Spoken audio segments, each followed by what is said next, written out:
ज्याला लाख रुपयाचा बेड झोपायलाय त्याला झोपच नाही, आणि ज्याला पडल्या पडल्या झोप लागते झोपायला साठी त्याला संतरंजी नाही, ज्याला पंचपक्वानच ताट खायलाय त्याला भूकच नाही, आणि ज्याला मरणाची भूक आहे त्याला खायला अन्न नाही. गरीब 5 किलोमीटर चालतो पोट भरण्यासाठी, आणि श्रीमंत 5 किलोमीटर चालतो वाढलेलं पोट कमी करण्यासाठी.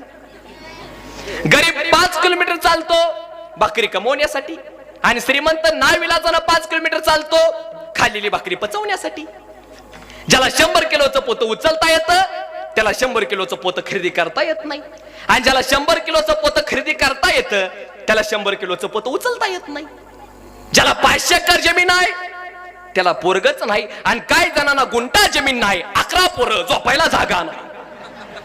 म्हणजे देवाजवळ काही न्याय नाही. म्हणून तर जनाबाई म्हणतात, देवा ए देवा पुण्यवंत पाताळ लोकीने